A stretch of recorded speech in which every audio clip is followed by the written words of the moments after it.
Guys, welcome back to another episode of the League of Inches podcast. Supercoach Tradies Special, excluding team lists. We've actually been able to get a team list out on a Tuesday, which is nice. Trav, mate, how you doing? Yeah, going real well, mate. Very excited. I'm keen for this podcast after our chat and knowing what we're about to talk about. This is something that I haven't heard in the last few years. I've listened to potties and things, so hopefully it works out. Hopefully it's some good value, and I'm keen to even get some of the comments if you all want to see whether we're talking rubbish or whether you agree or not. We're all learning together, so this will be cool. I'm pretty eager for this. Yeah. So basically, what I was kind of trying to explain to Trav, I think it was yesterday or the day before. I was looking at where we are at the moment in the league, and obviously now post Origin, post bye rounds, we're kind of in that period where this is truly the run home. Like the stretch now, the next 2 months are going to be where we can gain rank or where we can fall off. And I went to the top 10% ownership and I thought, how many of my players are actually getting me rank? And I suppose last week is a good example for yourself, Trav. Um, you had a good score. You had a really good score, and you're sitting around the 15K mark, I think. Yep, just Um, over 14. Yep. yeah. And like your score was what, 300 almost points better than mine. Like it was up quite up there, but you didn't gain as many ranks as you had expected to. And that was kind of the point that I made when I was looking into it. I'm thinking, how did he score so many more points than me, but still didn't climb as much? And realistically, the differential that you had that got that extra points was Turbo. Pretty Um, much. Pretty much just captaining Turbo was the difference. And I thought, okay, cool. Like if one captain position out of Turbo is the one that's going to skew your round, then like how many players are we really talking with? So um, I just went to the most owned players in the top 10%. And to my, I wouldn't say surprise, 17 of the top 25 players in the most owned in the 25 in the top 10%, I've got them in my side. So then it kind of puts this very random group of outliers as my differentials into that group. And I thought, like, man, the chances are I'm not climbing rank from this, no matter what I do. You know what I mean? And it makes it tricky because you want to have the best players, like you want to have your Fafitas and your Garricks and your Teddies and your Angus Crichtons and stuff. But at the same time, like, so does everyone.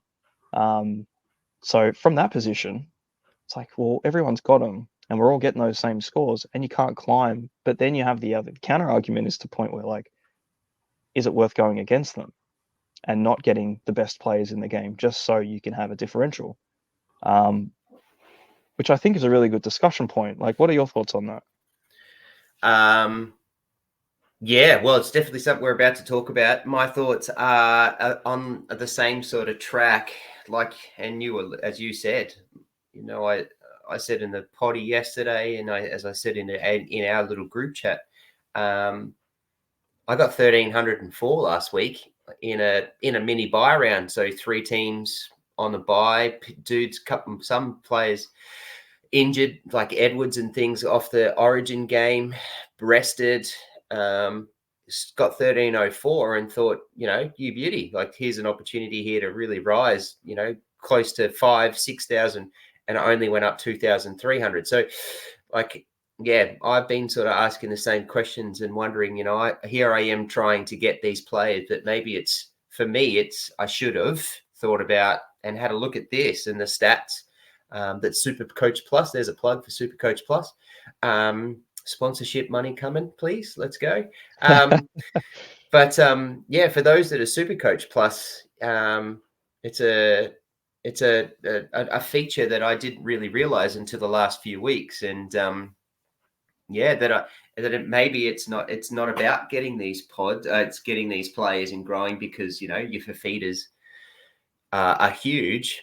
It might have been more beneficial to get antipod some of these people and get these players and get some of the lower ranked ones and see if that's where I go. The risk you run with that is there's a reason why they're owned, like that they're highly owned because they're bloody good, and you're going to get these points out of them.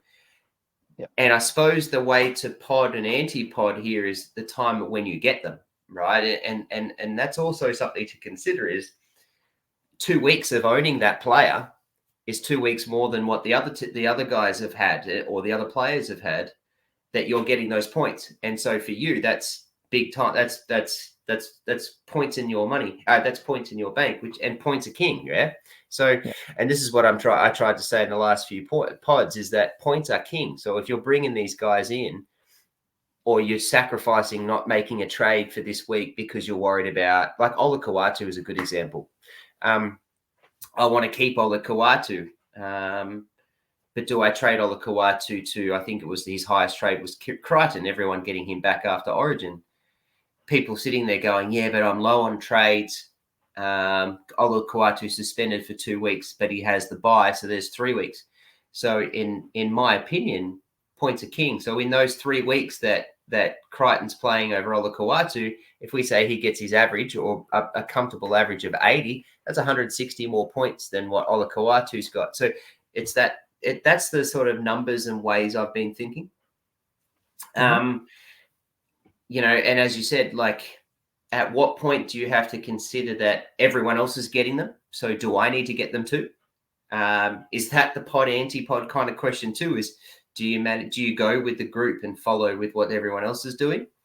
I will say one thing just to bear in mind with some of these numbers. There's 159,647 people registered and playing Supercoach. So when we're going to talk top 10%, ranked in the top 10%, so that's the better part of 16,000 players, the top 16,000 players. So just bear that in mind as we talk about our numbers there for listeners and viewers.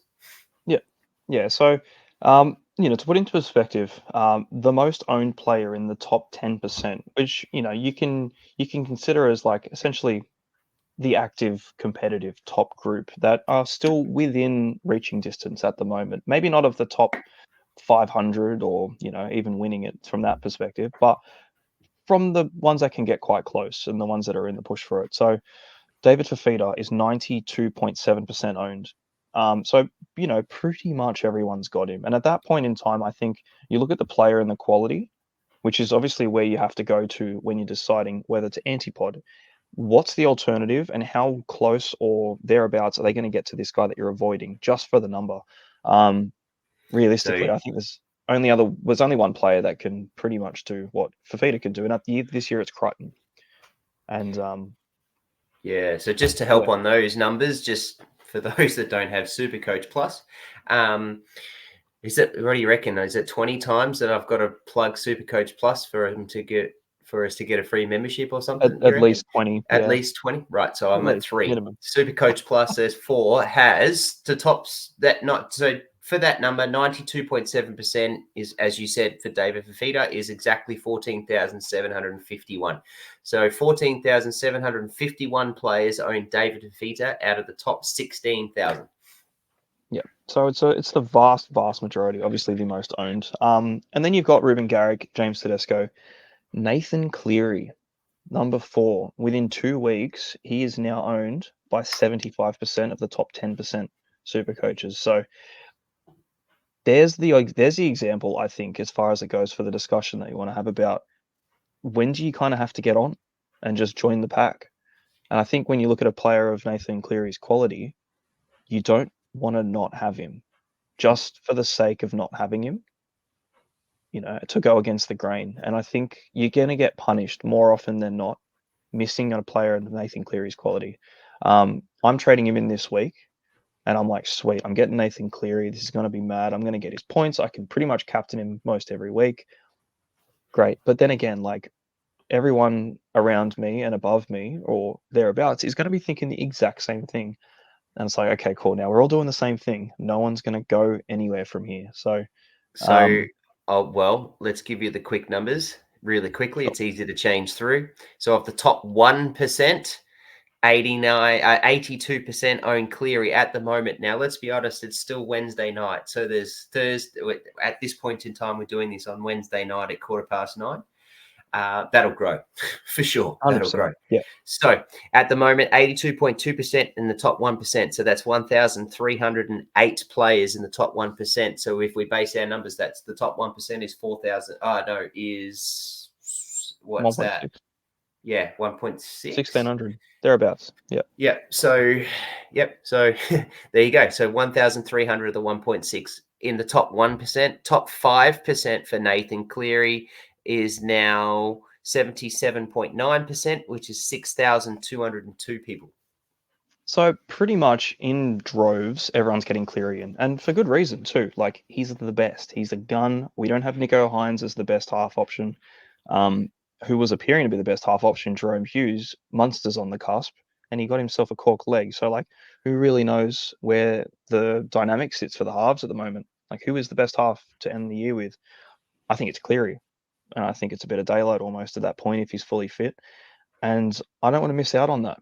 I know the ownership's so high, but again, like you will be left behind in the event that he just does exactly what you expect him to. And that's kind of where you have to make the divide between it. And I think it's positional. You know what I mean? Like when it comes to halves, halves are such a big, important position in Supercoach in general. And realistically, you get two.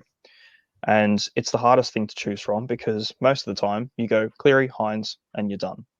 But we haven't really had the luxury of that this year, and there has been a lot of differentials, and you can see a lot of the swing in the rankings. I've had Jerome Hughes for quite a while now. Um, I had Hines all season, literally all season up until he, went and got himself injured, and I flipped him to Hughes, and thankfully I had a couple of duels around, and a lot of people do now. Pretty much every viable 5'8" duel this year got themselves halfback. So we've had the luxury of swapping them, but with that, Cleary went out for a good chunk of it, and then as soon as Hines' break evens got a bit funny, and then Origin came around, a lot of people sold them off. And then you're seeing players with like Sam Walker was a very popular one. Jerome Hughes is very popular. Cherry Evans, Matt Burton, like these guys have been really popular options this year where they really haven't been in the past. So that's where you can kind of see it, and it looks like everyone's kind of coming back around now in this stretch to get the best player in Cleary. And then they're just like, cool, I'm just going to get him in and I'm going to ride that through. In a position where there's only two players, it's kind of trickier, I think. And it's relative to the same thing with fullbacks too, because you do only get two. But where you have options with 7 center wings, you can really make some moves on that side. Same as your second rowers. Like you have a lot of them. You have a lot of options of who you can run with and who you can't. Where it's kind of not as it's not as detrimental if you get them wrong in a way, because there are a fair few to make up that ground. When it comes to halfbacks, I think you just have to get the best ones and not really play silly buggers. Your halfback is most of the time your captain option, realistically most weeks. It's your halfback or your fullback. And then the same thing too, like with the halves at the moment, I'm going to just run off the top 10%. It's Cleary by a bit of daylight, and then Dylan Brown as well as a duel. So a lot of people, myself, are trading Dylan Brown to get to Cleary. So you're going to see that shift, and it's the same people that have both that are just switching players, with the rest of everyone. So that's kind of where it goes. And Jerome Hughes is third, Cody Walker's fourth, Matt Burton fifth. Surprisingly, Sam Walker, number 6, 20% ownership in the top 10%. That's way lower than I expected. I'd say a lot of, it'll be interesting to see what the next button across is round own change. So he's just gone from minus 10.6. So 10.6% of people have traded him out since last round. Exactly the same as Dylan Brown too. Yeah. Yeah. So that speaks volumes of what people are doing. They're going Brown, Walker, straight to Cleary. Yeah. So like I said, a week ago, he was at 30%. They're the only 5. They're the 6 players in the halfback position that are double figures. Exactly right. And look, there was some interesting plays, and that really worked. And I commend full kudos to any of you that did this. But the Tyron Wishart play was a really good play, and so that makes sense as to what's happened with him. If you had Tyron Wishart, I actually think you should hold him this week against Para. If Munster, I don't think Munster plays, so watch that very, very clearly. We'll talk about that in a minute. But there's been some plays there that you could do. You could go the Tyron Wishart. Some have been able to do Daly Cherry event, so that's not a bad thing. I've spoken very funnily over the last couple of weeks about all those people that just brought in Trindle. It worked out for you for last week, but will it work again? I doubt it. But anyways, So. there was a lot that went Mitchell Moses, and everyone's got off the train in the last 2 weeks, and so they should have. But so there's been some plays here and there, and that's what you've had to do. It's just, and that's, but you're 100% right. Like at the start of the year, your halfback option you're not playing with. So even Yeah. if you don't go the vanilla, most popular choice of Cleary Hines, you're doing a combination of any of those top sort of 4 or 5, or top 4 really. It's now Mm, that it's 5 because they've all got duels. We haven't been able exactly. to play with those things previously, but you know, any of those sort of combination of Cleary, Hughes, Hines, and DCE. So even some went Sam Walker to start the year, so it's probably your top 5 then. Any combination of that, you're pretty safe. Look, you're going to cost yourself a few points, but you're playing with the values and stuff like that. So yeah, like halfback is not a place that you take the risk off. I think that's Yeah. one of your points that you bank it in, because as you said, that's where your captains are. Yeah, pretty much. And I think in a perfect world where they're fit, we haven't really had the luxury of fit guns this year all the time, but yeah, Cleary's back and with a bang too. So I think it's a viable trade. And I think when it comes to the best players in the game, you have to have the best players in the game. But everyone's in the same mindset, get the best players, and you kind of all have to ride the train with them. Um, but yeah, when you scroll down to like you go to the fullback slot. Obviously, Turbo is a very, very popular option at the exact same time, and pretty much everyone at the same, this week and last, 1 and 2 trades were Cleary and Turbo, and for good reason. Like you, two of the best players in the game are both fit and they're back, and they haven't been for a fair while. So, the same token, you can go, oh, is it worth the risk? Their break evens are high, their injury risk, etc., etc. But then, last week they scored what 200 and almost 80 points, a bit over 280 points between the two of them. And it's like, yeah, well, you know what? Okay, fair enough. They had 150, 180 break evens. Like, I would take the 280 points over a 200K cash loss right now to have them already.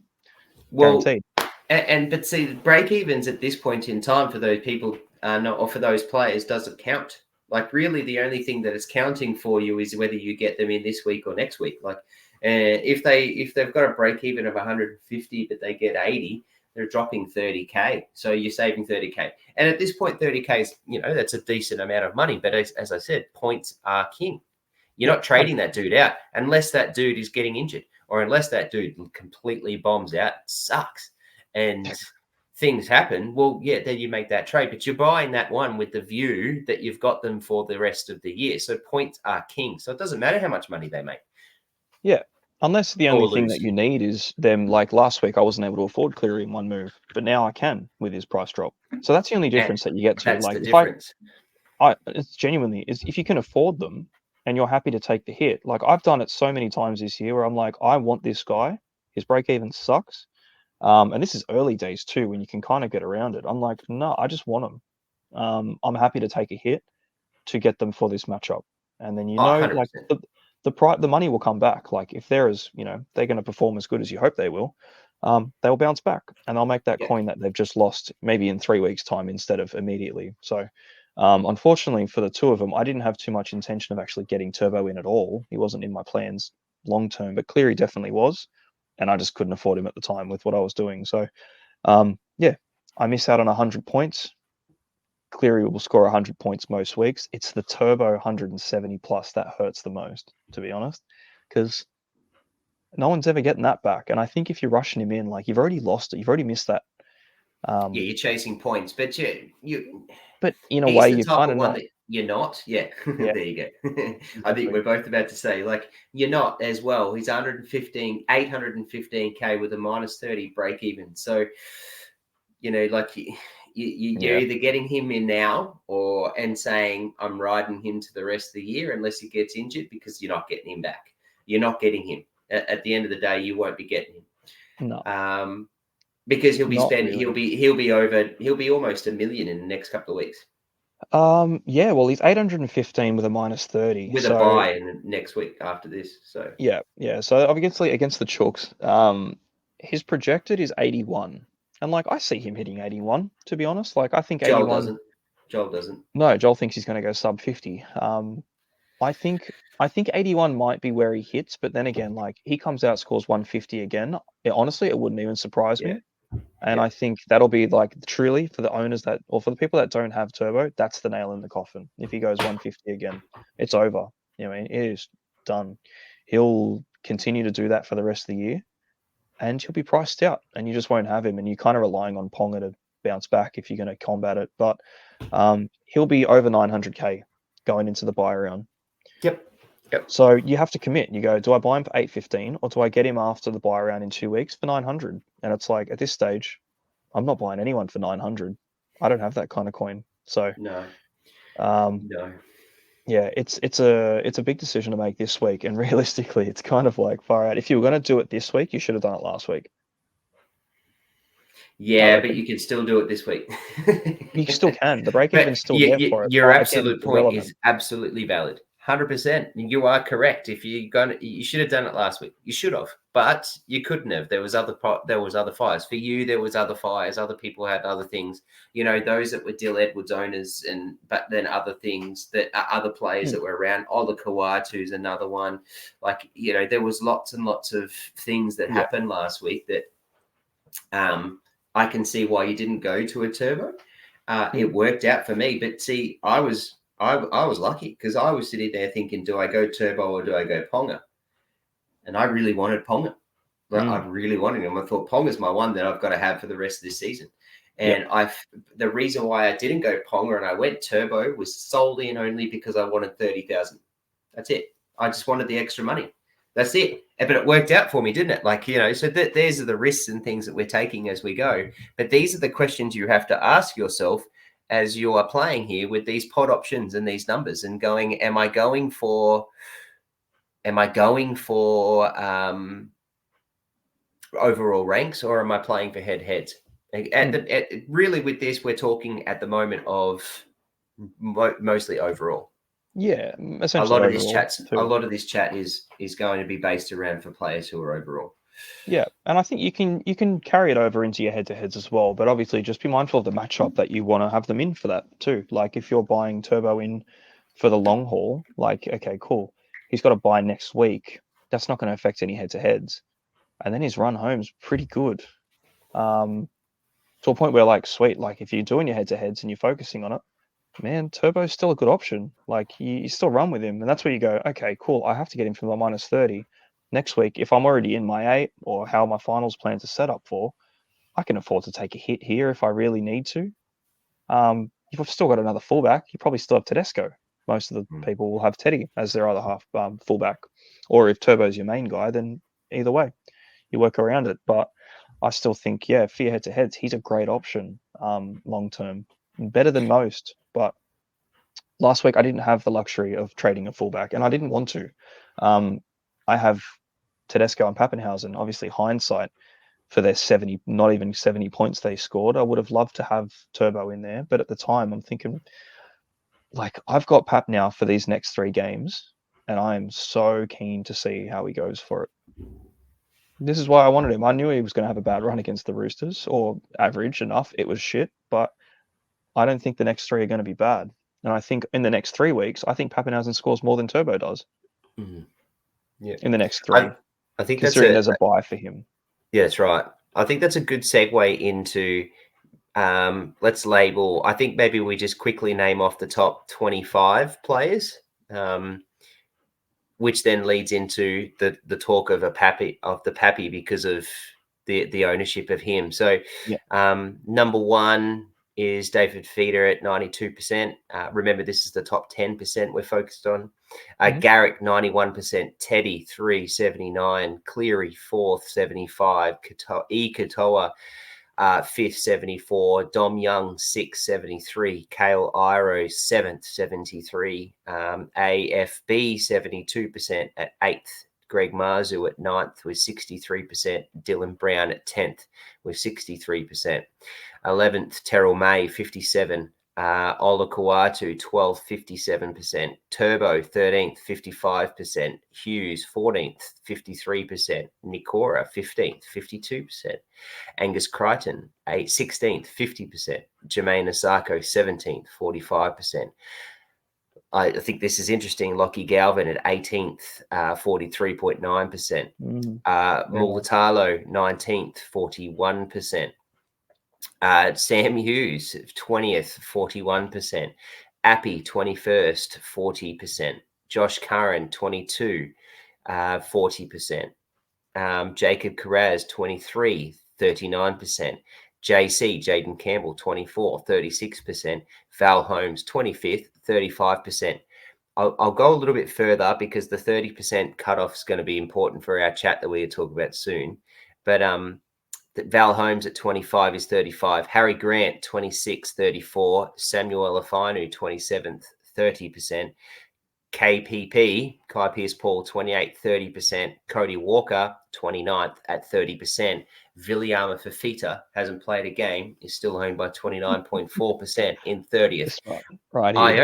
I own him too. 100%. So that's your top 30 and under 30, and that goes to the 30% and below is onwards, which we'll talk about in just a second. But I think it's important for you to rewind that if you're listening to the podcast and count how many. It's nice for you to know how many you own of that 25. And I think it's also important to know, whilst you're doing that, of that top 25, because you and me are both 7. So 7 of them we don't own. So we have 18 of the top 25 each. But my 7, a few of them are just different to yours. And I don't have the really top tier ones at the moment. So for me, I don't have David Fifita and never have. I don't have Teddy and never have. And I've got Cleary, but I don't have Cleary. So 3 of the top 5 I don't have, and Cleary I haven't owned since I think round 5 or 6. So as most have. So I think I've got that's all it 5 also. of them.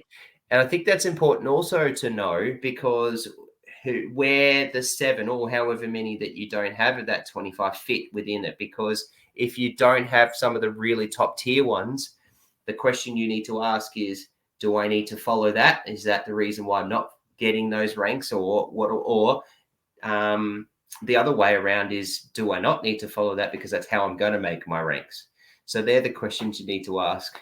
So that might be a good opportunity just to rewind and listen back and forth, just to double check what you've got with your view of and intent of in goals of what you want to get by the end of the year. Yeah, and I think a good one, even just an example of it, like Dave Fifita, obviously the most highly owned player in all of Supercoach as far as it goes for the top 10%, maybe even higher, maybe even top 50% if you're really deep into it. But in perspective, if you didn't have Fifita and you were like at that point, he's almost 100% owned by everyone. At that stage, okay, cool. He's a second rower scoring 80 points most weeks. It's really good. Like, he's the best there is really at the moment next to Crichton and the like. But for 26%, for a bit of a discount too, for about, it's really, at the moment they're about the same price, but they have been at one stage 250k apart. Man, I think I know where you're going. Yep. I've been Kolomotangi, raving about him for weeks. Yeah, 26%. And he's doing more than Fifita has been doing lately anyway. For the last month, I think he scored more than he has.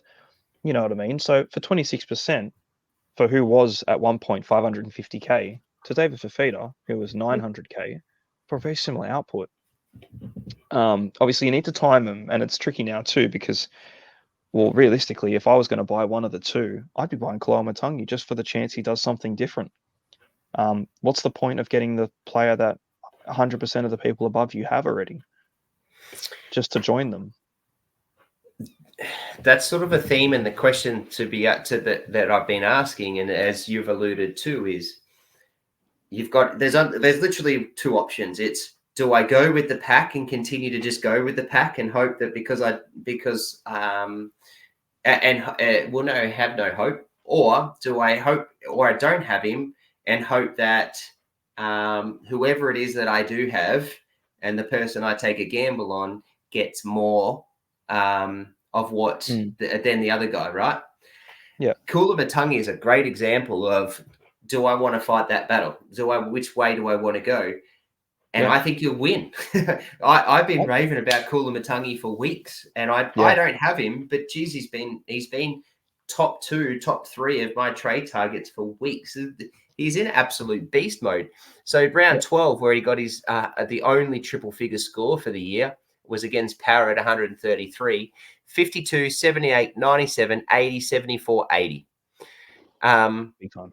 They're just enormous stats, and they're against, against the Titans, who at that point in time were playing pretty good footy. Broncos, look, they were rubbish at that time, but still hard to score against. Mm. Manly, hard to score against. Power again, he got 80.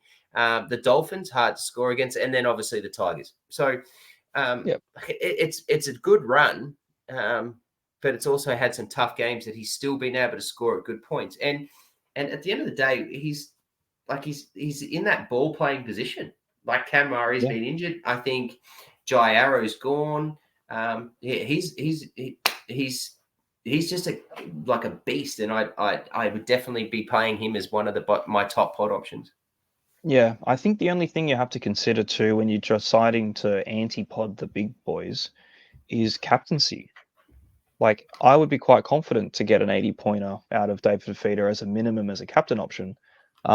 Where on the other side of the fence, it's like Kaloma Tangi, there's every chance 80 points is a good score for him, not just a standard issue one that he would get most weeks. But at the moment, he obviously is. So it's a bit of a weird example for it. But um, that's where your differences on the big boys will be. Like, okay, fair enough, 100% pretty much own Fifita, but are all of them captaining him?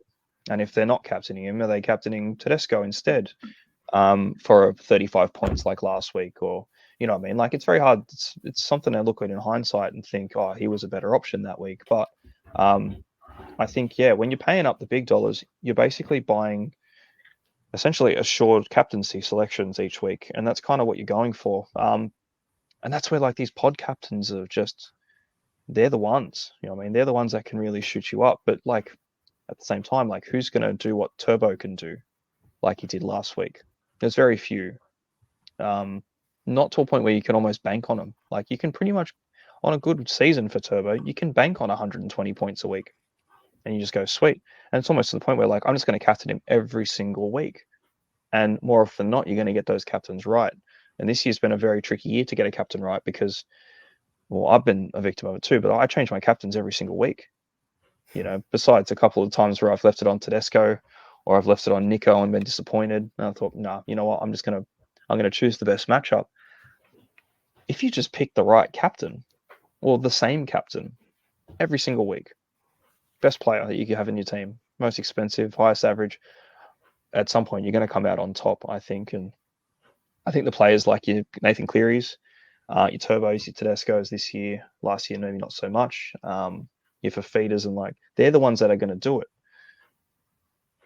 But getting a Kaloma Matangi in, like you look at his captaincy stats when when the league's about to start, when the round's about to kick off, you'll be looking at like 1-2% in the top group, and like that's where you're really going to shoot rank, providing obviously he outscores the other guys. So, yeah, I think second row is a good position for it though. I think if you're going to go against the grain, um, I haven't, and it hasn't been for not been intentional. I kind of just sort of noticed after a while that I'm like, wow, my top 5 second rowers are the top 5 owned second rowers, and I'm kind of just in them now, and then they're mine. So not a bad thing. They are the best second rowers in the game for a reason. That's why they're heavily owned. But at that point, like if someone's scoring 70 and someone's scoring 70, you may as well just take the low ownership guy in case he scores more. Yeah, exactly. Matang is a really good call for a pod in the 2RF. And look, and it's an interesting call. Is 2RF one of the places to take a pod to do a pod, any pod? I don't think so. I think there's only Yeah. 2 or 3 options. Yeah. Oh, I've been a definitely. Crichton owner Yeah. for a long time. I've been a Katoa owner for a long time. I brought in Nikora what is it, at the start of Origin, and love that, like a lot of Hmm. people have. I brought in Ola Kawatu quite early. and I'm going to keep him because I think he will be a pod option when he returns back from his bye. But I couldn't put out the fire for that, so I had to keep him. And I'm also a Max Plath owner, which I think is probably, whilst Max Plath's been good, not great, he's been good. He's made me 280k, but I'm not going to trade him out. So the value of it doesn't make too much difference to me. But the problem that I've got is that he's a 58 average for the year. And so when you compare that to Fafita, who's averaged 83, I think, 83, that's 25 points that I've missed out on every week on average because I've owned Max Plath and not David Fafita. So, that's the type of anti-pod option that I wouldn't be taking, but I've had Max Plath the entire season. Yeah, and like you would have got him at a good price.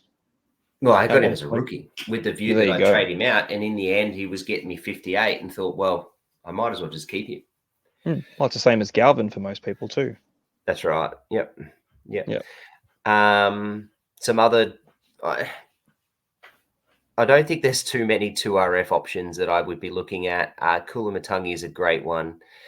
I'm just going through here.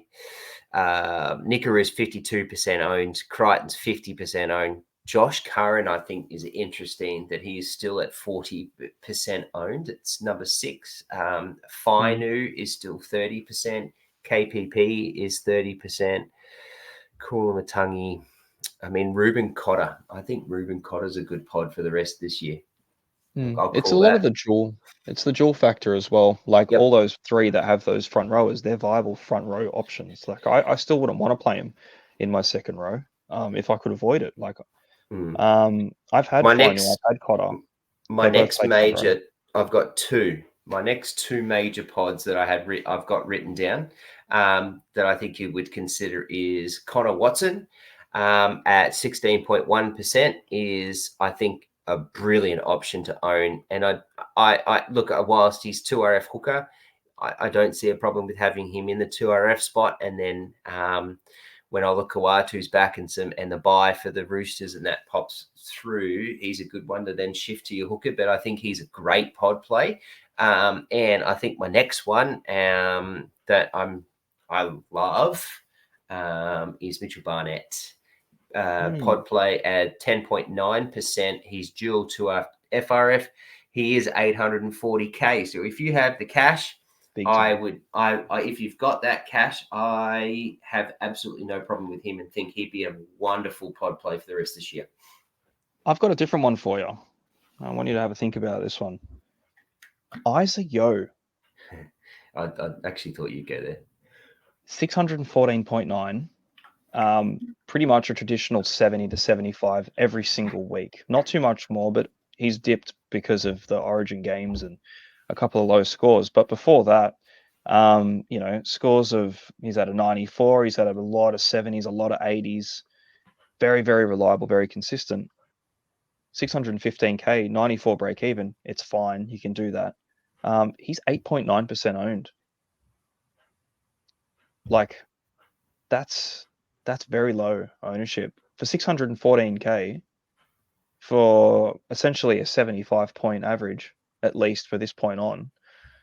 Very underpriced, a lot of potential, and honestly, I don't see his ownership really spiking at all. To be fair, it never really seems to. He's never really that guy that gets the run there for it. But I think the Panthers' run's great. I don't see him getting rested. There's no reason for it from this point on. There's an option, you know what I mean? Like for less than 10% ownership in the top 10% overall. That's a big pod numbers, man. He's a quality player. Isaiah Yo's probably the benchmark of your number 13, probably the best 13 in the competition. People are going to argue that he's the best 13 because he plays in the Panthers system, but at the end of the day, he's still got to produce, don't you? So you can argue that he's the best 13 in the competition. I think stats don't lie. Supercoach wise, I think he's not far away from the best. He's always going to be up there in your averages. But the difference being, and the one thing that you hear a lot of, and all the pods, all the different podcasts and all the different streamers and things like that will say is 2RF is one of those spots that you go, I want a decent average, but I want that upside. So I want that dude that's going to get me 150 plus, right? And Yo is not that dude. He is not going to get you a triple figure score. It's just not going to happen. And if it does, like all well to him, awesome. But most people won't have him because that's few and very far between.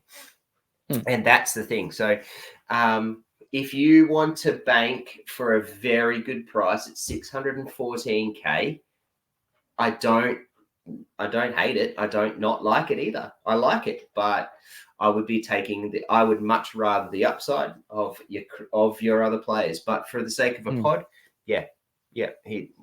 that's what you've got to take. But what you're going to get out of that pod is not that bigger time upside.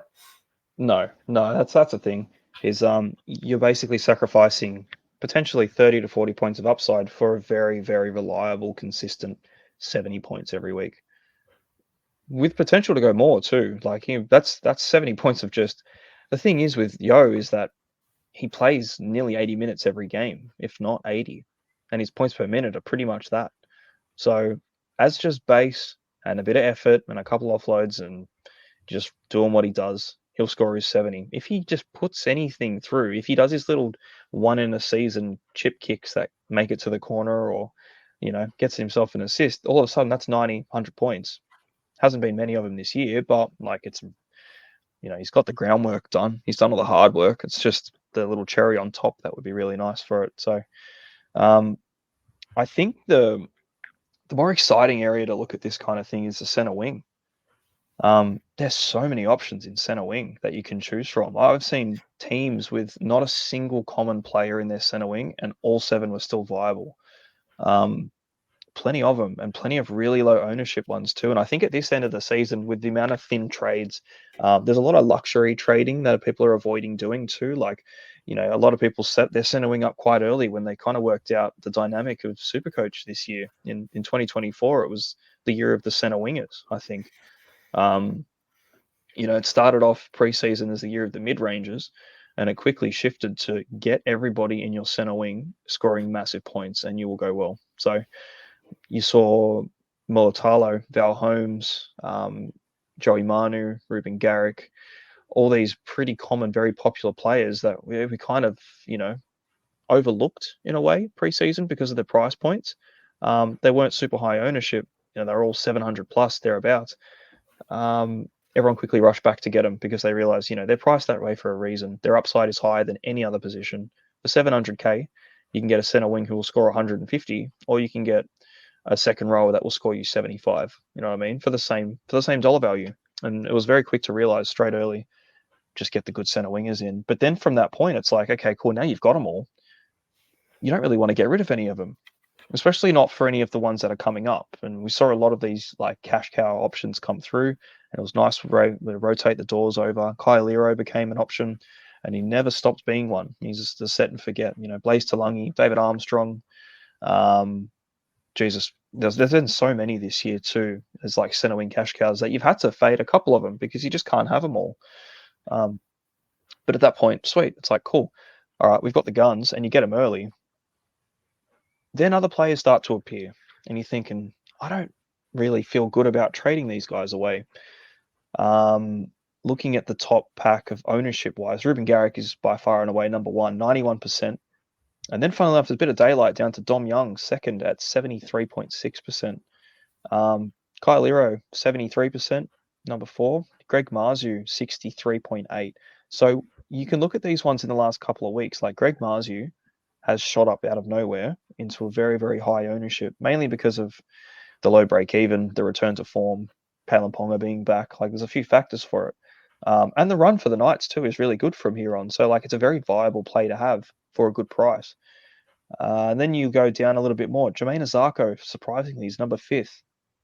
Like I got Jermaine Azarko in when his ownership was very low as an option. And then through the buy rounds, he became a really good option because the Dolphins had really good buy run. But now at this point in time, it's kind of like, cool, he's had his time, he's done his job. Is it worth looking forward and moving him on? Mulatalo's number 6, Jacob Kraz number 7, Val Holmes number 8, Casey McLean number 9 after 1 week has shot himself into the top group. So it drops off. Casey McLean's 20% owned, 21. Blaze Talungi 20% owned in number 10. So that's the top 10. And they drop all the way down into 20% very quickly. So the set group is very, very similar across the board for center wingers. Nearly everyone has Garrick. We both do now. I don't have Dom Young, and I've never had him, and it has hurt me in times. But you've got him. Most people will. Kyle Lero, pretty much everyone's got him. Greg Marzu, now almost everyone's got him. So at that point, sweet. Your center wing isn't making you any ground in your overall rankings, or very, very few. This is where you start looking at the pods. And I think if you can cut your ties with some of these guys that we've, enjoyed throughout the season and have been, very well rewarded. I know it seems like a bit of a luxury, and you kind of go, geez, they haven't done anything wrong. I sold Val Holmes a long time ago after he'd done his job for me, and I haven't looked back at it, to be fair. There's a few players that are really appealing in the less than 10% ownerships. And I'll let you go because I feel like I know exactly the first one you're kind of going to kick off with. If you've looked anywhere in the lower than 10% ownership center wingers. Yeah, I certainly have. There's a few, right? I've got 5 that I would love to call, and we'll talk that I'd like to throw out to you and get thoughts. Mm-hmm. My number 1 center wing pod is Brian To'o. That's money. my number 1. Big money, 866. Worth every penny. Worth every single penny leading up to the rest and going into the rest this year. Do I think Brian To'o gets rested? No. I don't think he's the player that they rest. I think his position on the field, playing on the left or the right side, depending on that, is sort of how he gets his rest or what he does. He's just a monster and he's a beast. And he is, by far, he's my number 1 center wing pod. And if you can afford him, 866K is literally worth every single cent for that fella. Averages 75. He plays every game. He's owned by 7.7%. Is that where you thought I was going to go with my number 1? It's not actually, but it was definitely probably in the top 3. Yeah. Do you want to talk about him? Do you agree? Brian To'o? Yep. I think he's a great option. Honestly, I remember looking back at him a few weeks ago when his break even was in the minuses, and I thought I need to get him now or it's never, and it just didn't happen for me, and now it's never. And a lot of people were in the same position and they didn't get him. But Jesus Christ, man, the 1,232 people that own him, props to you. And that's how. But see, that the point in this whole no one else will have him now. 45 minutes of conversation is about this, right? And making these decisions. I actually think for a pod play, and I've started to think about this, Dom Young, Brian To'o. There's my trade. That's what I'm starting to think. God. Because I love it. And the reason being is I love Dom Young. I loved owning him. I've been very lucky that I didn't own him when he got his minus 15.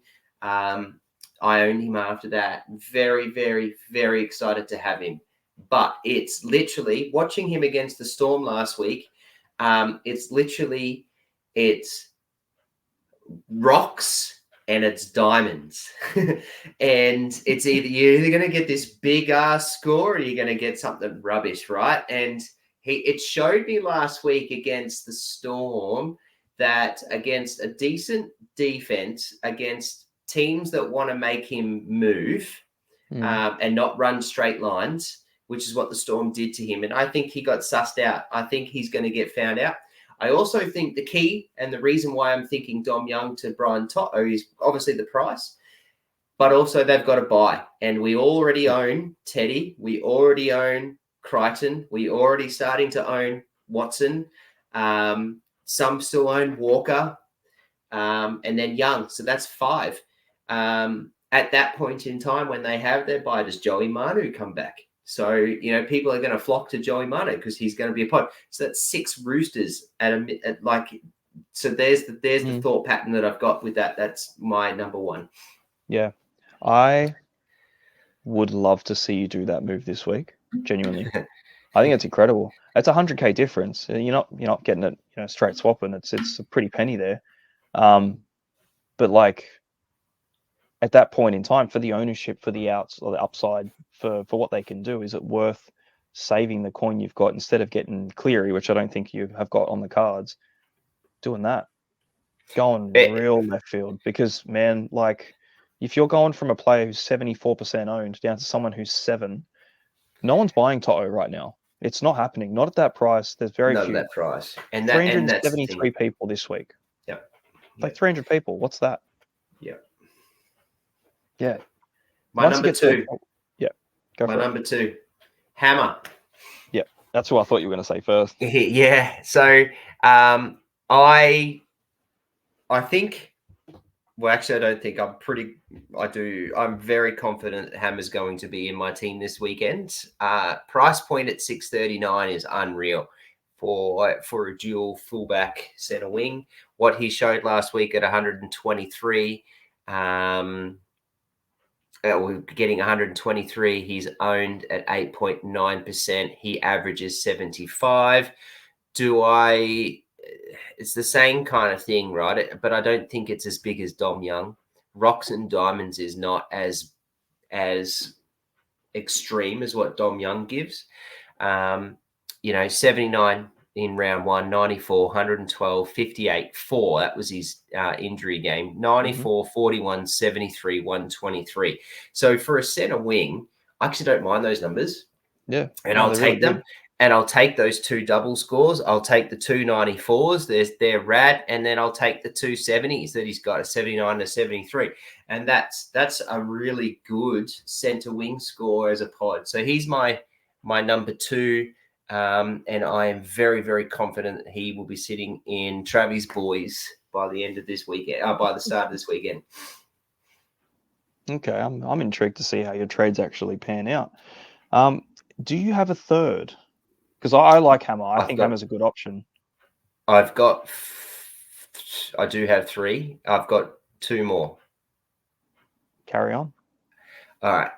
My next one is way down the list at 51. Jesse Ramian. Oh, love it. Now, he is 1.1% owned. Oh, God. It's criminal. One person has brought him in for this round. Is 0.0%. One person has brought him in. He averages 65. Last 3 average. Jesse, he averages 65, mate. Like that's better than bloody us Jermaine. Oh, it's basically 4 points less than Jermaine Osako, and Jermaine Osako is owned by 45% of the team of players. Yeah. And his name's Jesse too. What a guy. Yeah. What a guy. He's 627. So look, he's not cheap, but he's not overpriced. He's got a decent break even of 70 of 45. So I think he'll rise. His last few weeks, round 19, 85, round 18, 73, round 17, 86. Like I think he's on. And I think he loves the fact that Nico Hines isn't playing. They're playing through his edge. He's the one that's running the line really well. His timing's perfect. It's working out for him. He has upside. There's 115 that he got against Canberra in round 8. He's got a few 80s in there as well, amongst the other 3, amongst the 2 that he's got the last 3 rounds. I love as a third pod option, Jesse Ramian. He scored less than 50. 1, 2, 3, 4, 5 times this year. Yeah, but what were those scores? 48. You know what I mean? Like you're right there. Like his base is wild. He's had massive games, man. He's had a 115. He's a 3-round average of 81. Like, what's not to like there? With that ownership, like you may as well run that risk. No one's got him. No one's getting him in. He's scoring more than most. The Sharks still have a great run for the rest of the year, really. And no buys for the Sharks at this point either now. for the run home. So it's like, geez, man, like everything's going well for him at that point. Yep. And you look around him too, like at 1% ownership, I can't believe it's 1%. Genuinely, I just don't know how he got missed. It's like looking at Dane Gagai last year, thinking this guy is literally like in the top 5 best center wings of the entire year, and his ownership was just a handful. It was a crumbs compared to the rest of them. Um, it might not be the most exciting play, bringing in Jesse Ramian and then fading all the other guns, but like, man, when you're getting 80 points, 1.1% owned, like you take that one all the way to the bank. Well, the thing is, Um, you're getting the same sort of average for this for most of the top owned mm, players. So yeah, at a good price, if not cheaper than most of those guys. So yep, potentially, depending on what you're doing, you're banking cash for further trades. You're probably going to get the same score. You still have upside for it, and he's owned by nobody. So that's the way up option that you've got there for being able to rise the ranks. How do you mm, push up in the ranks? He's yeah, one of them. Do definitely. you agree with my top three so far?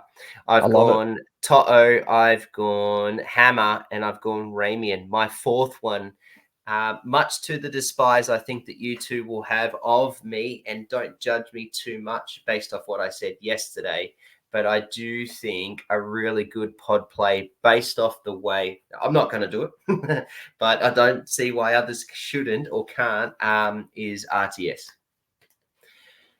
The Yeah, notion of him playing fullback, I think, is fantastic. That 85 last week just sort of shows that he's freed up a little bit. He is at an amazingly 508k. He's only owned by 4.3%, which is 680 players. No one's bringing him in. Or the 202 people have brought him in 1% this week. I think I was looking. CNK is probably out for another 2 to 3 weeks, from what I saw in some late mail and some news. hmm And I know that the Warriors love Tua Picky, and he's got a head knock, but I don't think they'll rush him back. And I think if RTS goes this week and they trounce the Tigers, which we think they're all going to, and he plays really well, surely Tua Picky does not get put fullback and he stays there at fullback, knowing that they've literally got to win out to be any chance. The yeah, other side of it too, and the other thing that I think people have got to consider is, whilst New Zealand, there's a lot of pride over there, and being that they're one team in that country, even if they do become out of finals contention, they're not going to drop everybody and rest everyone. They're going to want to continue out the pride of what they have, and they play with so much passion. I just don't think he doesn't play. I don't think they rest people. So yeah, I think he's a really good pod option at my 4. yeah. I like RTS. I think his base is great even in the centers, but again, it's great at like a 50 point, but very little upside on top of that. I think the fullback position switch is going to be great for him. It really just depends on how long he keeps it. If he can hold fullback out for, 500 odd K, whatever the price he is at the moment, man, there's every chance he goes gangbusters every week and gets 70s and 80s comfortably. But it's a big if, what I mean? It's a big if at this time of the year. I think the RTS trade-in is very viable if you've got 10 or more trades up your sleeve. I think anything less, maybe 8, I wouldn't do it. Anything lower than that, I just don't think you want to get stuck with him, hovering around 500 to 550 with a round 27 buy too looming. Like, it's not a nice week to have a buy. Just something to consider for all the Warriors in general anyway. I think I've only Yep. got 1 or 2 of them, but I do like that one. I think in the Like that center one. wings, though, by that time, by round 27 with the buy for them, you've already got 4. You should Yeah. have 5, 6. You should almost have at least 5, 6 with probably Eero, and 7th is either a Nuff or a Jesse Arthurs or a McLean, right? Hmm. So I don't think the buy for a center winger with RTS is a problem. Just depends on the restings. Like last year was carnage for a lot of players. There was just mass restings. Everyone, like, And you're right, but But the way that the ladder is at the moment, the only teams that are looking like they're going to rest is Panthers and the Storm. Everyone else is literally playing for position. There are still so many teams vying for top Yeah, 8. it's very There, tight. yeah. So I don't think there's going to be as many. My gut feel is there's not going to be as many restings.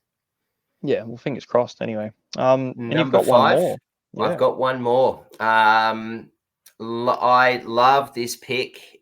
This is not one to get this week because of the bye, but my 5th option is a Dane Gagai. I knew it was Dan Gagai.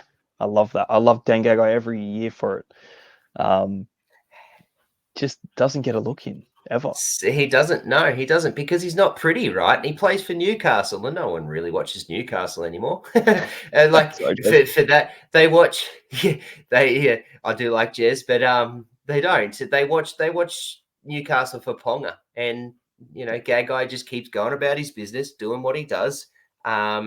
He's just a monster, and his stats suggest that, right? So he's not rocks or diamonds.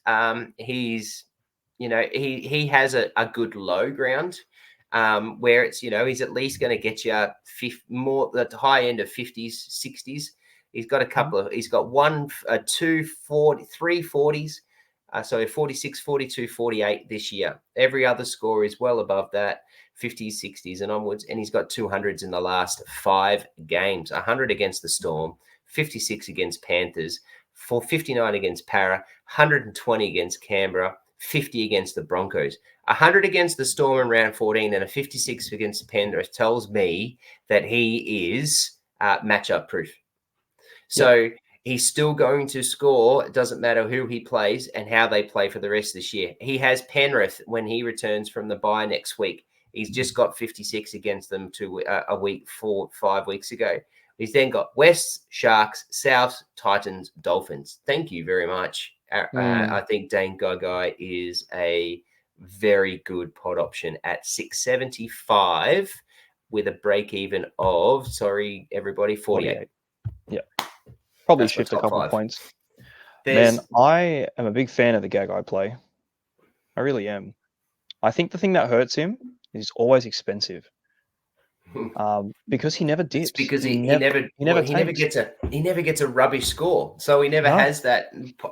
Yeah, you're right. Yeah. That's a really good point that I didn't think about. He just never bombs out. He just constantly gets his 40s and 50s, with a 70, with an 80, with 100 plus banked in there every 3 to 4 weeks. And that's just amazing for a center wing. That's awesome. Yeah, I think he's a good play. I also want to point out one thing, and I'm sorry to take it out. We've been here for an hour talking about this, but I just want to. He's not a pod just yet, but he will be, and I highly, highly recommend you do not get him in for a while.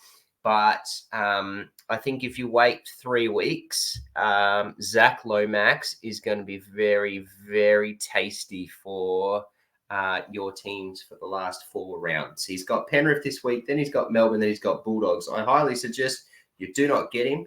I think his price will plummet, but in your forward plans, save some trades for people like Zach Lomax because he's going to be sitting around 600K in 3 weeks' time for 4 weeks of very nice scores against Gold Coast, against the Sharks, against Para, and against the Raiders. Yeah. So he's not a pod play just yet, but he's certainly someone that will be a pod play. Keep in the back of your minds. Yeah, it's a very important thing to look at as well in the next, the final month really of the year. Like a lot of the prices we're looking at now are drastically going to fluctuate up and down. These players that are sitting here at 800, 900K, they could very well be 600 in a few weeks and vice versa. So if you've got the trades for the run home and you can make that swap in like round 24, man, you're going to be cheering that home stretch. I'm scared, to be honest with you. I'm looking at my trade numbers thinking, holy moly, I'm going to have a bad time for the rest of the year if I just stop. I have to stop now. I'm done. I can't look at it. I can't humor myself. I can't have a play and do a double trade because that's it. Like I'm going to be screwed for it. So if I can get through the next month without trading, sounds impossible. And I just got to do 1-for-1s each week. it's going to be rough. But yeah, he's someone 100% I'm looking at. I'm just relying on the players that I have to not price themselves out of contention because that's all I've got to work with. But yeah, man, obviously we've been on this subject for an hour, and I think it's a viable one too. I think there's a lot of things to look forward to from this point. And like, I know it's, you want to rush your guns back in, you want to get your Crichtons back in, but so does everyone. But not many people are going the alternatives. You know, who's going to score similar or more or thereabouts what they can for drastically less ownership? If you want to make a push and you want to, you know, basically go all in, you're going to climb rank or you're going to tank. And I think if you're not in the top 100 or 200 players in this game, you need to try and push yourself up. You know what I mean? If you're not first, you're last kind of thing, I reckon, at this stage. And, you know, like I'm ranked, what, 3,000 now? What's the difference between 3,000 and 10,000 if there's no push to make it into the top one? Bragging rights, right? Isn't it? And Yeah. that's all it is. Like, all it is bragging rights. Like, I'm sitting here trying to push myself to 5K, but I'm doing that because I had such a terrible year. So I've just made some really poor decisions. So my goal is to try and get myself up. For someone like you or anyone in that sort of top 5K, you know, you play your cards right. You do a couple of pod plays here, and it works out for you. You're going to very quickly get into the top 1K, top 500. Like, it's very easy to move some spots if you do a couple of things right. You know, your pod play too is to be bearing in mind is your captain choices each week. And that's another pod play. I've got a question for you, Jesse, that I think, being the guru that you are, I've got two questions. Well, I've got one question, but there's two parts to it. Sure. Go through each position and tell me whether you would pod play in those positions. As a captain or just a positional trade? As a positional trade. Okay. All right. So hooker, would you play with that spot and in the as a pod play option? At this stage of the year, I probably wouldn't. But I think the hooker slot is one of those ones where the deviation between an average scorer and a high score is 30 points. Not as detrimental as a center wing, where you can have 50s and 150s. I think when it comes to your hooker, most of the time you're going to get, what, a 50 or a 60 on average out of most of your hookers, unless they're Grant, most of the time scoring 70 plus. I think you can just choose one that's priced quite well and kind of just get away with it, to be honest. I ran with a 250k hooker for 10 rounds, and it did not hurt me at all. Where people spent up big money on Harry Grant, and he was putting 50s out too. You know what I mean? So I wouldn't say so. Don't think it matters too much. My thoughts exactly. Love that. Front row forward. Much like the hooker slot, I think the upside for front rowers is quite low. But again, in saying that, the divide between the elite front rowers and the rest of the pack is very, very drastic. And you're looking at 4 players. You're looking at Tino, you're looking at Haas, Fanua Blake, and Joe Tarpany. You can put in Mitch Barnett this year because he has been unbelievable. And Terrell May now, because those two really haven't been, for the last couple years, options. Well, not so much anyway. Outside of that, you'd be looking at a lot of 50s, 40s and 50s, but these other guys will score you tries and base massive points, play 70, 80 minutes. They're the weapons. And I think they're the ones you strive for, but they're not the ones you pay up for early. You kind of get around it and just plod along for a little bit, try and increase your value. Pods, not so much. I agree 100%. Now, the thing is, Tino's not playing this year, so he's injured. So, you know, to be honest, he's probably the only player that's got, to me, legitimate big time scores, and is that one player in your front row forward there. AFB has been very good this year, or for the most part of second sort of part of it. Yeah, he's been great for a few years, but this year has been good with his scoring. But unfortunately, I think there was a suspension. Plus, then there was also the call of not following the values and morals of the club. So they sat him out for a couple of weeks and things like that. So there was those options. But AFB is owned by 72.3% of the competition. I think that's that. I actually think a good pod play this week is getting rid of Terrell May. I think So that's a do I. really good pod play. And I actually think it's almost a no-brainer to go Terrell May to Payne Haas. I'm very surprised Payne Haas at this point in time is 16.9% owned. Very surprised. Payne Haas is just a freaking monster, man. Like, and he's just going to be like that for the rest of this year. Like, they are going to be thereabouts trying to play finals. Reynolds back, they've got a full list, and they need to play through him, and he's going to be that dude. I'm so surprised in that. So I actually think, whilst I agree with you, I wouldn't necessarily be going all in and trying to make pod plays in there. I actually think a good play for that is May to Haas is almost a no-brainer to me. Yeah, I said the same thing yesterday. I think for the 15K difference between the two,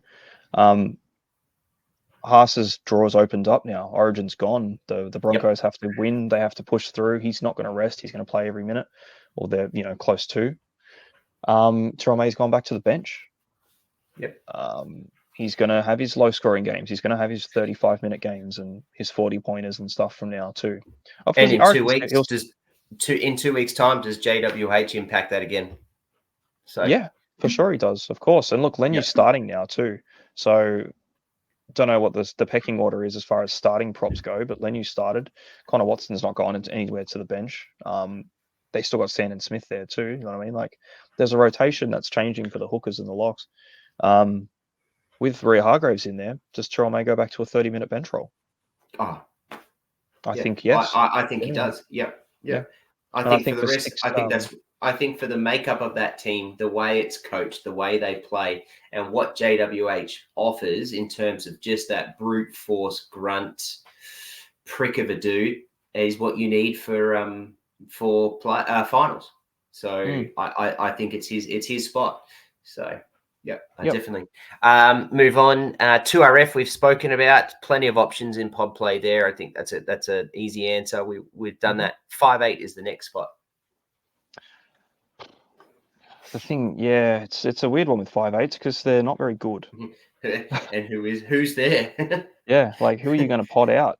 Cameron Munster? Well, here's my thing, right? So at the moment, 63% own Dill Brown. At the moment, 43% still own Lockie Galvin, and so you should.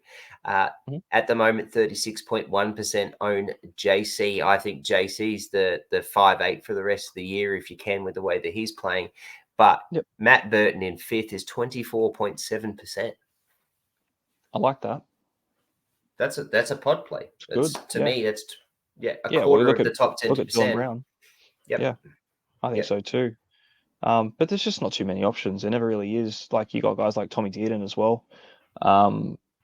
Again, like, would you want to have him over a Jaden Campbell? Well, I suppose the price point's different, but it's just, I don't know. You always look at that spot and just go, yuck. I'm just going to go as cheap as I can. That's going to do good enough of a job because they're all near about the same. I don't think, you mentioned Munster. I don't think Munster's an option this year. No, I think what's going to happen is Munster's going to come back probably, and I bloody well hope it's not this week. But although at the end of the day, too, it's probably not a bad thing to bring him in and play 20, 30 minutes and just start getting used to it and test out that groin. But there was an article that I read posted by the Storm, and also I think it was done by the NRL physio. It may be wrong, but I know that I'm pretty confident it came through the Storm, is that he still requires surgery. He's still getting jabs and things to manage himself through.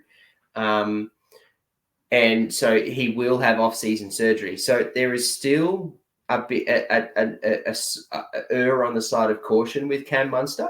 And I think what's going to happen is the Storm are going to lock you the first or second spot, right? They've locked that away. And either way, it doesn't really matter which spot they get, because third and fourth are going to be much of a muchness, and they're still going to get it at home.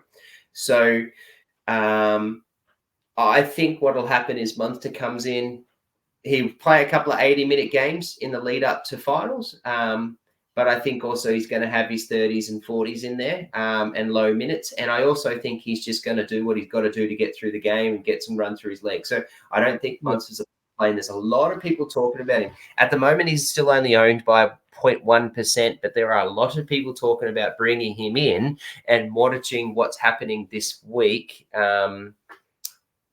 based off what happens this week and moving forward. So he's in the reserves at the moment. So he's definitely not a pot option for me, but there is talk about it. So I just thought I'd mention that. And then the last one is fullback, my friend. We have a lot of options at fullback. And we have not spoken about it at all. No, not at all. So it's a good point to get into with the fullbacks. There's plenty, and I think a lot of them are viable.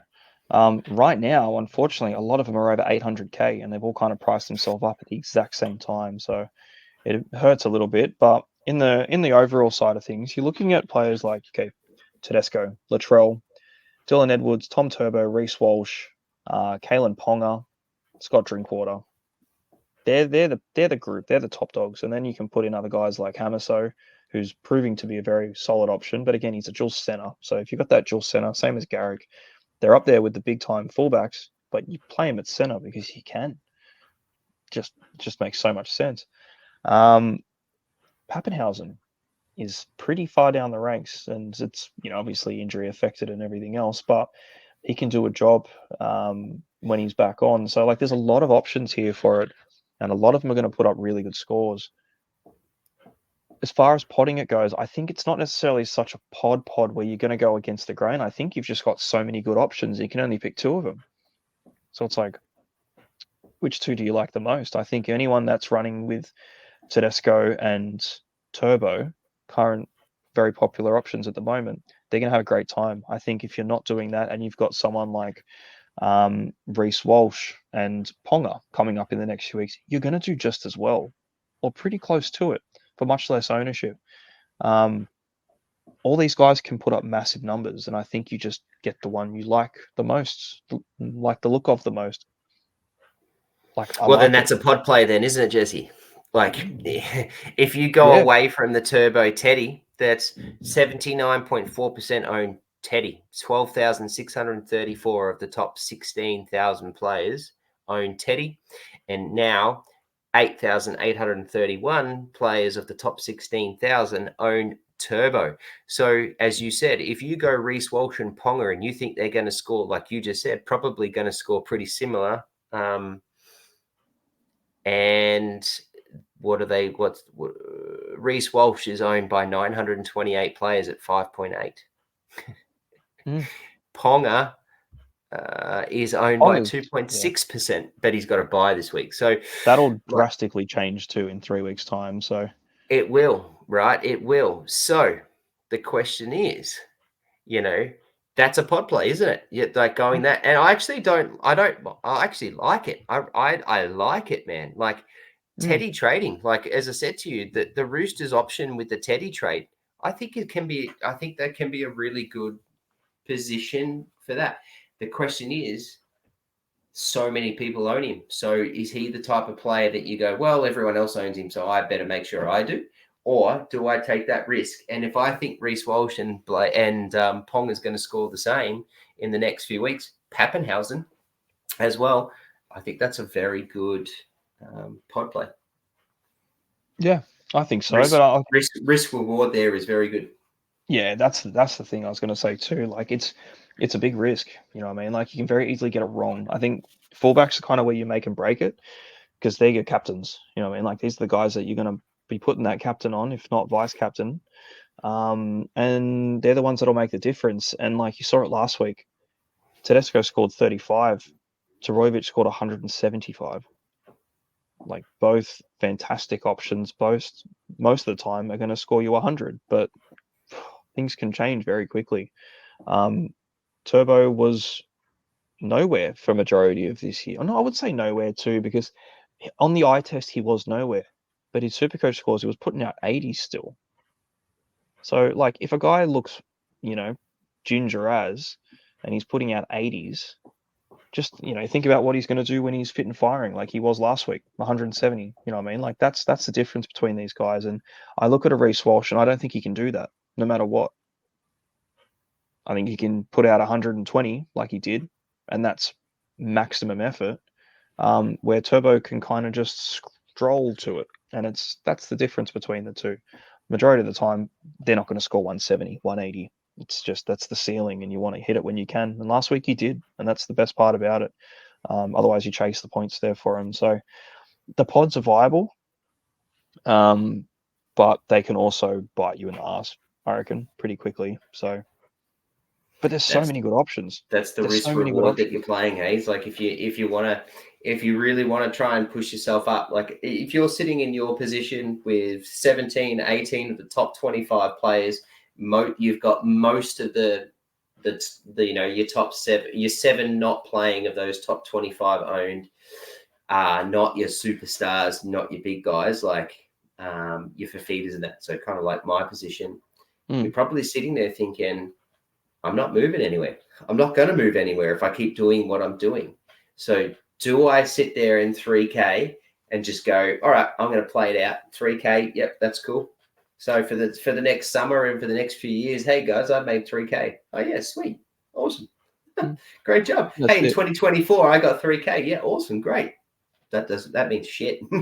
So Yeah. like Well, to me, it's sitting there going, are I think people need to really consider is that I'm a lot more riskier though. So this is my mind frame. You've got to go with your own head and your own heart and your own morals and ethics at Supercoach. So I am going to talk morals and ethics.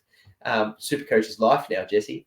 Um, but I actually think those options are. I would be looking at them if I was sitting there in those positions and going, if I make it and it works, I'm top 1K pretty quick.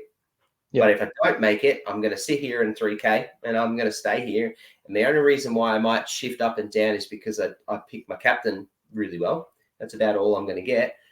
Or I make it, I've done it, I think this is going to work, and he gets injured or there's something out of his control with a head knock or whatever, he gets injured. You go, yeah, right, it's not my year. That's okay. I'll get to 10K, top 10K, sweet as. I'll finish the year. I'll start again next year.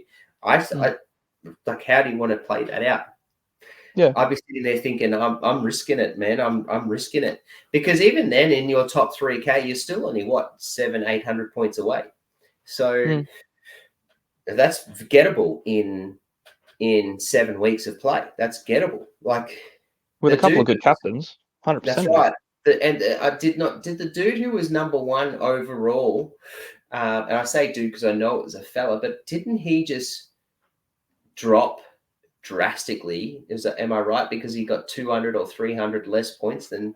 Yeah, I think he dropped This last huge year. in the last week, just the Oh, the last week. last week. Yeah, Yeah, he did. Yeah. yeah. But like look at that. Like, so the number one position has dropped hugely because he was 200 to 300 points off the mark last week.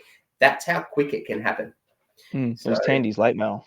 Fell that's off a bit. exactly right. Yeah, Yeah, but look at last unfortunately. year. I remember last year as well because I did the same thing. Like last year, I went hard with the pods in the fullback slot.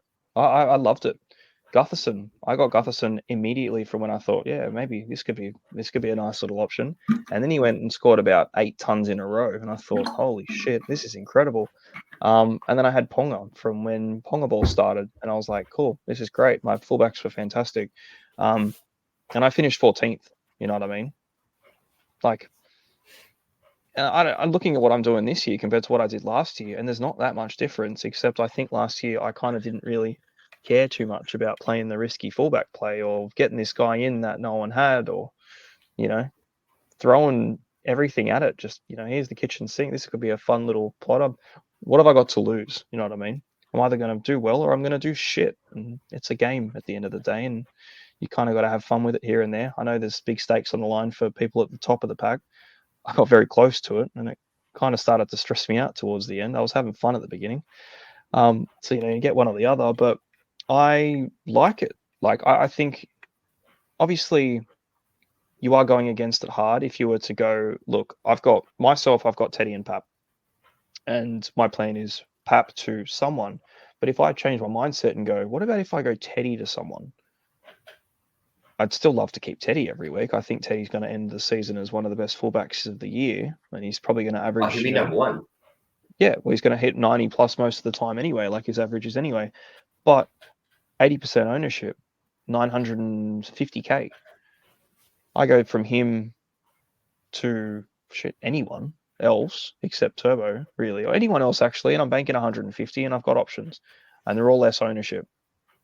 So, well, Turbo's 815, so you're banking 140. Reece Walsh is 815, so you're banking 140. Ponga's 699, so you could have banked 300 by the time he comes back from the bye. Latrell Mitchell, if he comes back in the next 2 weeks, like they're saying, which is all about whether the Rabbitohs will keep him in the watch line, but on your watch list, sorry, because if he comes back, he's certainly a very good option, but he's 915, I think, or 918 or something, so he's very high. But Jesus, like he's averaging 88 or something, so like it's. But then you're just going backwards from Turbo, from Teddy. You're just going backwards from him if you think he's going to continue to do it. It's mainly just to keep up with everyone else. Anyone else that didn't have him last week was in much better than everyone else. So yeah, it's just a tricky one. But fullback's kind of that position. Cool. Makes or breaks. You answered my questions quite well, mate. Thank you very much. No worries. Well, look, we'll quickly touch on. We do it every week. The trade in and outs, and I'm going to be very, very quick with it because there's literally two players people are trading in and out. It's halfbacks and it's fullbacks because everyone's going to Cleary and Turbo. So not too much to really go through, but most traded out: Sam Walker, Dylan Brown, Tyron Wishart, Nico Hines, Jaden Campbell. The top five. They're all halves and 5/8. I think all of them are pretty viable outs, maybe except Jaden Campbell. I think I see the reason he's 800K. You actually save money going to Cleary, because that's what all this is about. This is all going to Cleary this week, so not too much to look else at. But yeah, look, it is what it is. Like, yeah, they're all pretty standard trade outs on that end of things, and then you can just look at the next. Oh, sorry, you're gonna. Yeah, I like all of those trades. The Sam Walker to Cleary is clearly the top, the top trade to Cleary. Deal Brown to Cleary is the second most. I think I like that too. To be honest, with the power run, Power are no good this year, and they're not going to be any good the rest of this year. So what happens and how does that impact Deal Brown? I think is a really good option, one that I would love to do. Nico Hines, if you're still holding Nico Hines, which is interesting. But there's two that I don't like. I don't like the JC to Cleary. It makes sense. I get it. JC to Cleary. If you had the vision that you were getting JC, he was going to have that really quick skyrocket. Boom, it's a straight thing to Cleary. Awesome. That works out for you. But I also think the way he's played, he's a keeper in 5/8. I think you should be looking at trying to find someone else. And I think he's someone to keep because I actually think he's the number 1 5/8 for the run home. The other one that I don't think, and whilst I do get it too, is Tyron Wishart. I think this week against Para, watch Tyron Wishart get a couple of meat pies and score a nice, juicy, big 100 odd. And so I think just bear that in mind with the matchup this week. I don't think Wishart to clear is a must. I also think, whilst I understand everyone getting Cleary and would love to get him, do I think he's going to get a monster score? He's possibly got it. I don't think he does. And if he does get his 120 odd, he's not going to price rise himself too much. He's got a break even of 105. So he's not going to price you out of him. So I think you can hold on JC and Tyron Wishart, but the other options I think is great. Yeah, so do I. Well, that's the thing. There's no 5/8s really putting out hundreds and 170s like Campbell is.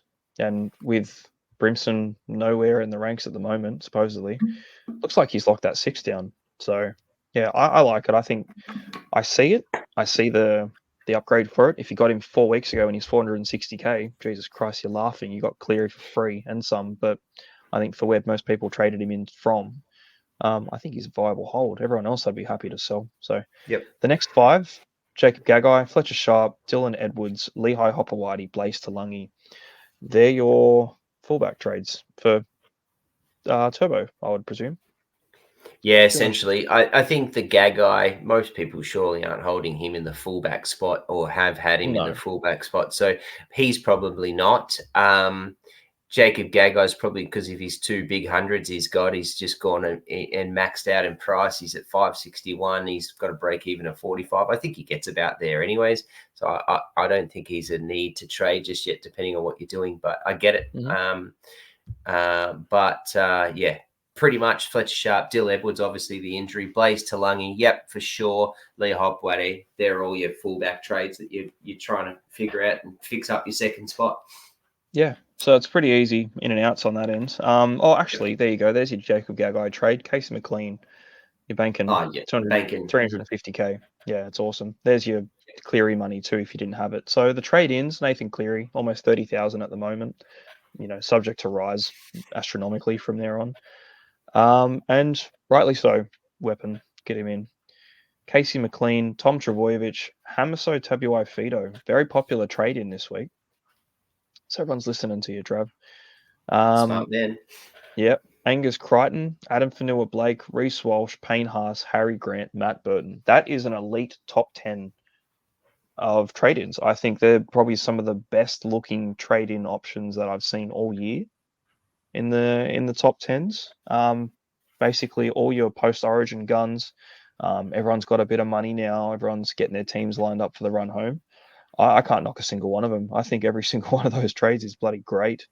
The only one that I might be a little hesitant on is probably Fanua Blake. I think at this Yeah. stage, I probably wouldn't want to get him in, just with the run for the Warriors, just with all the stuff around him and the late buy and the rest. I think if you're going to spend up for Fanua Blake, well, you're not really spending up. He's 590.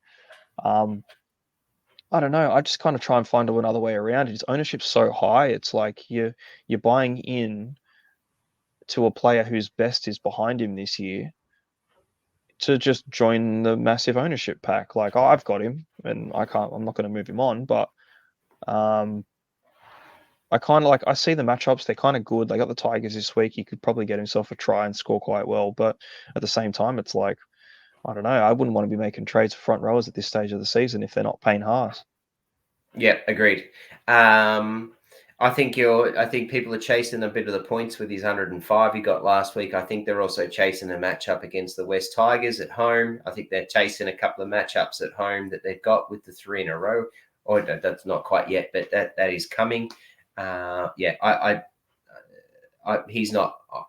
I don't think he's a viable trade. I think Payne Haas should be, and that's where you go. The only thing to consider is that we just spent an hour and a half talking about pod plays, and every single one of them are very highly owned.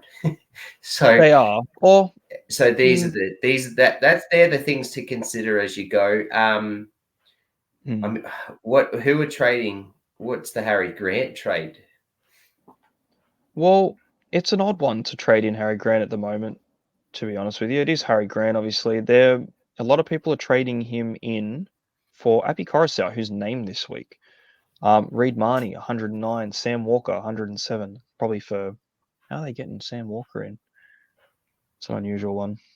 Marshall King, Jerome Hughes, Jaden Campbell. It's a very broad spread. The most people out is Api Coruscant, 165. I think they're kind of just looking at the Storm run, thinking Grant's going to be the best hooker from here on. But again, what's the deviation between a good and a bad hooker? That's It's it, 30. that's the It's point, 30 right? points.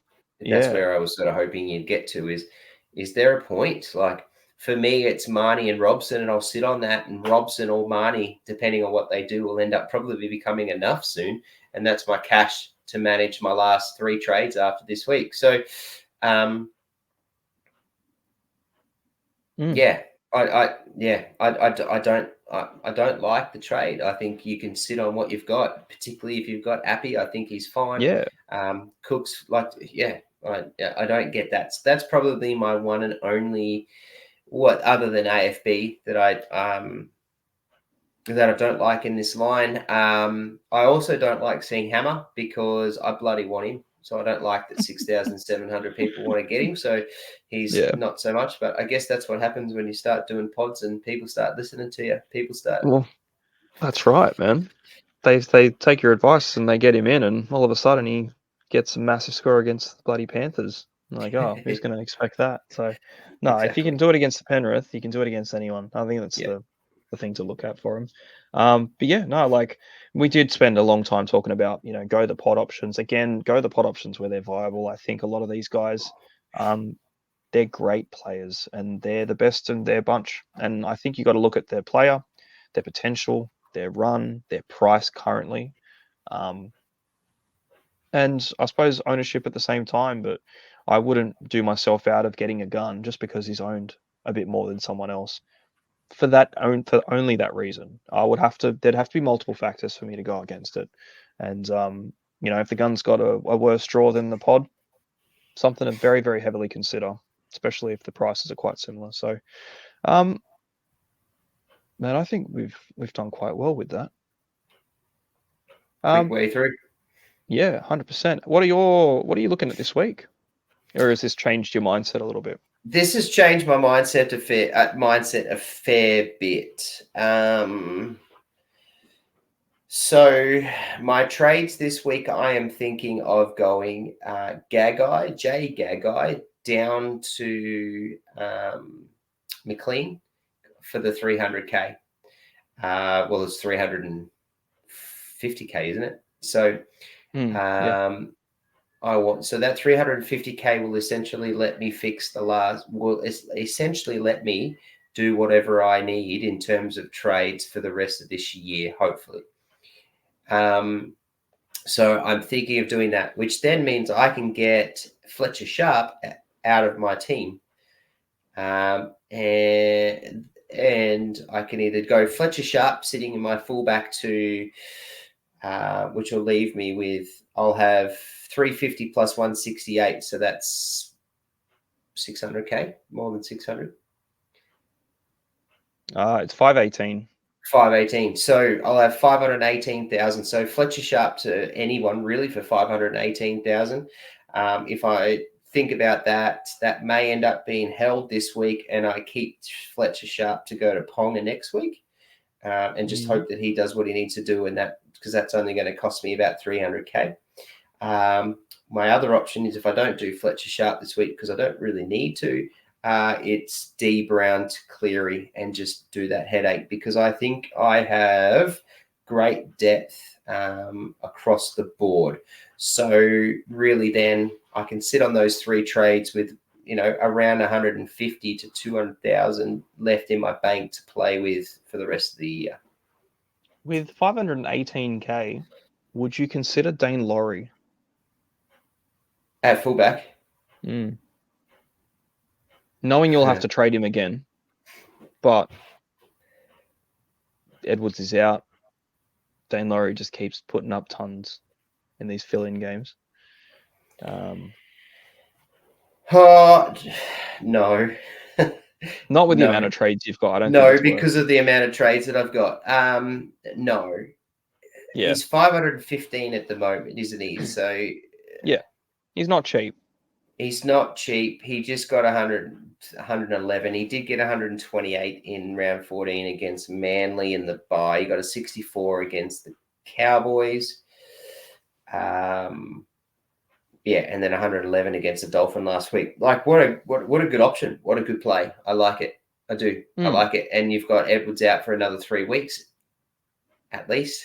By the time Edwards is back, they've got St. George. They've got Newcastle. They've got Para. So they've got sorry, my voice is gone. So they've got good matchups before they come up against the Storm in round 24. So what a good play. And you just get Ponga back as soon as that play's done. Straight over. Laurie to Pong. Make sure you got the coin. Best 3 teams you're going to come up against, for Penrith anyway, offensively. Cost me 160,000 if I did that. Fletcher Sharp to Laurie. Oh, that's a good thing. At least I'm glad I've got a couple of days to sleep on that. And all you listeners, if you're still a Fletcher Sharp owner, that's a possibility too. Or even play with your jewels with Gagai and Hero and see if you can do that too. Yeah, I think it's a viable play, to be honest with you. I think if you've got a couple of trades in the bank and, a little bit up the sleeve, I really like it. I think Laurie's doing a bit, and yeah, why not? Why not capitalize on the best three fixtures they've got? Just to then move him on to Ponga as soon as Ponga becomes an option, and Laurie's no longer. Like it's pretty decent, but yeah, mate, you got some That's options. that's my options at this point in time. It's whether I want to put two fullbacks and have that two fullback option. I'm gonna have to do it next week if I don't do the fullback option with the Manly buy. So Mhm. I'm gonna have to, but it's whether I do it this week or next week, and whether I get Cleary this week or next week, or do I sit on Cleary and just not get him at all, and figure out what I do with Brown. I really want to get rid of Brown, so I kind of feel like I've got to get Cleary instead of Brown, even after the big pod chat, because I'm in a position where I'm not going to win it. I'm trying to get into the top 5K from 14th now, so that might be my option as Mm, well. that's fair. So that's the two decisions I've got this week. I think otherwise I'm pretty sweet. I have also forward planned that I think I will. I think you'll find that in the next before the buy or buy round for the Roosters, Dom Young will be someone else. So I'll probably go Dom Young as one of my forward plans. And I actually think that might be my ticket from Young to Lomax. I think those Oh, okay. I think the buys and the matchups just work out quite nicely. Yeah, no, I like it. Yeah, plenty to come. At this stage, I'm basically just looking at Brown to Cleary. I sort of prepped last week for it when I went Burbo to Jesse Arthur's to get myself the coin to do that move, and I feel like I'm going to kind of stick with it. I don't think like my halves pairings now will be Cleary and Hughes, Campbell and Galvin, and the only thing I'm tossing up is like, is it worth just having Brown? Is it worth keeping Brown for the very steadiness to him, the dual position? Um, just it's still in Brown. You know what I mean? He's that guy, but I don't know. I just don't like the Eels run. I really don't. I just kind of want off all of them and just to let it ride. And really, is he that guy? Like, He's not this year. no, he's not. And yeah, he's not. He's not this year. So No. yeah, So I think you can over analyze things too much, and I think that's one of them that we're tending to do. yeah, big time. So that's where I'm sitting. It'll leave me with 4 trades, unfortunately, but it leaves me with no fires to put out in my entire side. Everything I do from this point will be a bonus, I think, or just a luxury. Even that in itself, I consider a bit of a luxury going Dylan Brown to Cleary for the sake of just getting him. And then thinking about it too, going from a player who's 65% owned to a player who's 75% owned. Um, kind of just doing myself out a little bit on that end, just to go for a bit of higher overall points. But the overall point scale now will just climb a little bit more with everyone having Cleary in their side. It's going to be relative to everyone. So um, yeah, I don't know. Like I'm in a way, this pod episode's kind of changed my mindset a little bit. I was very, very set on doing that, getting Cleary in, but hmm, at the moment, it's definitely my trade. I'm not going to change it as far as I'm aware yet, unless I start playing games and I think of something that just looks fun. But yeah, that's kind of me. And on that too, I'll be captaining him this week, providing he comes in. Cleary captain with a little bit of a cheeky one. I'll be going a Pappenhausen vice captain against the Eagles. Like And it, yep, very I keen to like it. see. I my captain option is as Joel stole from me yesterday. Is AFB VC against a very lowly West Tigers pack. I think AFB's in for at least 105 like he got last week. And if he gets 105 with the matchups and things that are happening this week, I think I'll take that as a VC and play with that. I like who I've got on the bench. So I'm quite happy playing an AE. And my captain option is I'm now just gonna say he's perma captain Turbo. Why not? Viable as I against the think Roosters even though.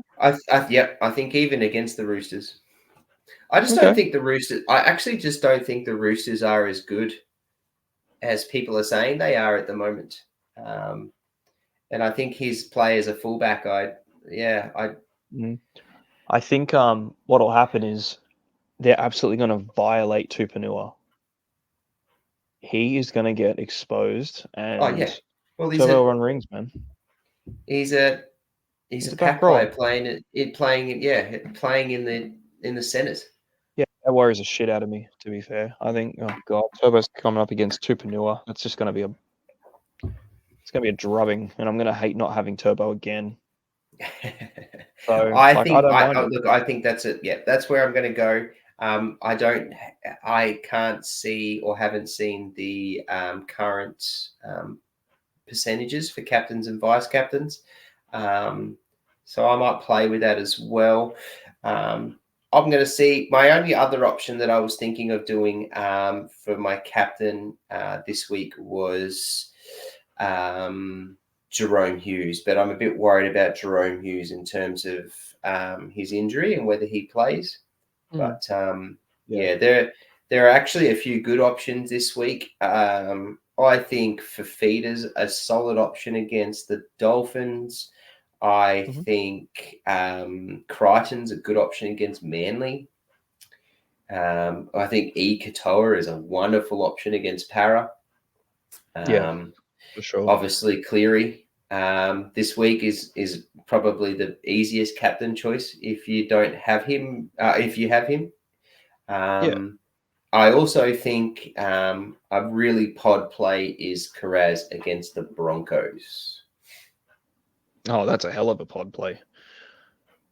Yeah, I don't know about that one. You know what? Kraz kills it, man. Always. And I think he steps up when the games are a little bit harder as well. Especially when the kicking game for the other team's really solid, like Reynolds, and he gets those meters to make. And they're going to be putting in the corners too, and they're probably going to be putting it on Carraz, to be fair. So, Yep, um, up against Cobbo, they'll definitely be putting it on top of him. yeah, for Um, sure. And he's going to win most of those because he's just a freak. So I yep, like it. I like it. and I'm glad I and got him. he's gonna love playing at Suncorp. Yeah, no, I really like that. Nathan Cleary is the most captain player this stage, 48%. So yeah, he's the most heavily traded in player. His ownership's through the roof, and his captaincy's also through the roof. So yeah, there's one you go against, and it can kind of bite you. So I won't be. I think I'll be running with the Bulls with that one. So for the VCs, Teddy's the most popular with Turbo, and then Cleary following him. Fanua Blake's fourth too. There's one for you.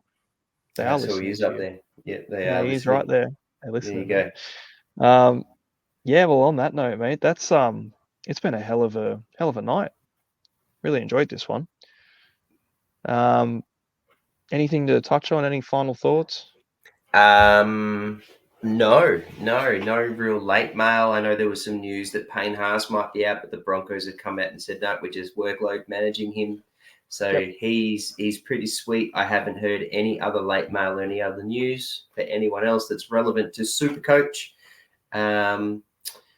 And sorry, Para fans, but I reckon the boys are going to be running a few pull shots and on drives for a nice little cricket score this weekend against Para. So let's go.